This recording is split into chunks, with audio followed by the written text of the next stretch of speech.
कोल्हापूर जिल्ह्यातील एका छोट्याशा गावात कळंबे. नकाशावर फारसं नावही नसलं तरी मनामध्ये घर करून जाणारं. तिथे राहायचा सागर, एक गरीब शेतकऱ्याचा मुलगा. अंगाने मजबूत, डोक्याने चाणाक्ष आणि स्वभावाने मनमिळावू. गावातल्या प्रत्येकाला त्याच्यावर जीव होता.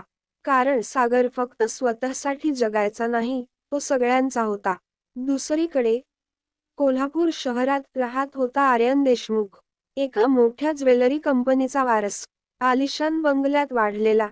इंग्रजी शाळेत शिकलेला, पण मनाने थोडासा एकटा. त्याचे मित्र होते, पण सगळे स्टेटसचे. पाठीशी खंबीरपणे उभं राहणारे कोणीच नव्हतं. शाळेच्या शेवटच्या वर्षी दोघं एका स्पर्धेमुळे भेटले, राज्यस्तरीय विज्ञान प्रदर्शन. सागरचं प्रोजेक्ट होतं गावात सौर ऊर्जेचा वापर आणि आर्यनचं हायटेक स्मार्ट सिटी. सगळ्यांना वाटलं आर्यन जिंकेल, पण सागरचा प्रोजेक्ट अधिक मूल्याधिष्ठित होता आणि दोघं जिंकले, सहज विजेते म्हणून. तिथून सुरू झाली एक वेगळीच मैत्री. सागर आणि आर्यनचे दिवस घालवायला सुरुवात झाली.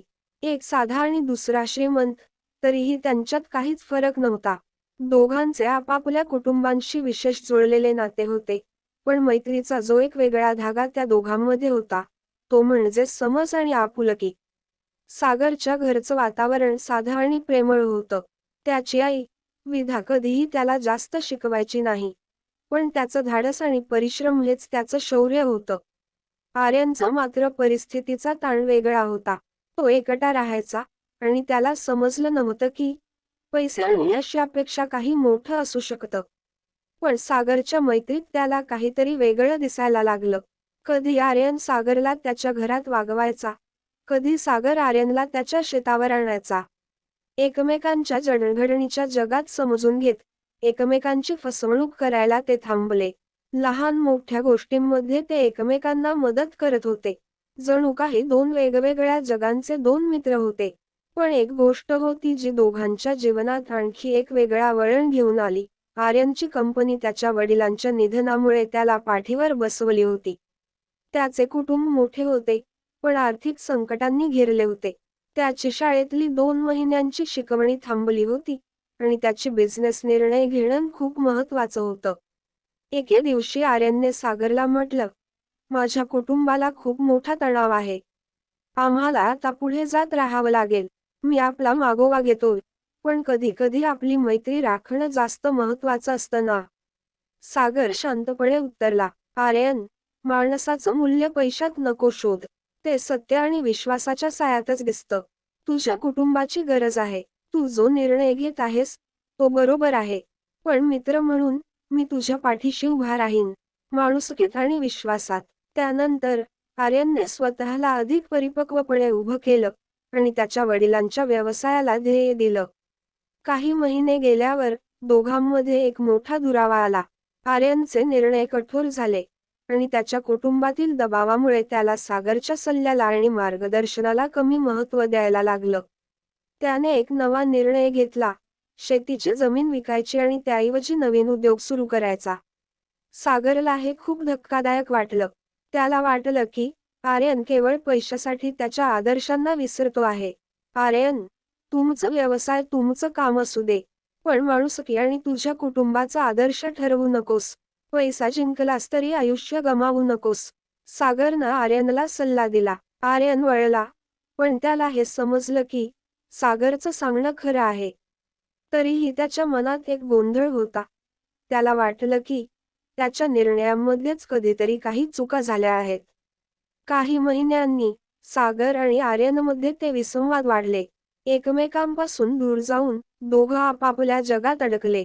काही महिन्यांनंतर एक मोठं वादळ आलं.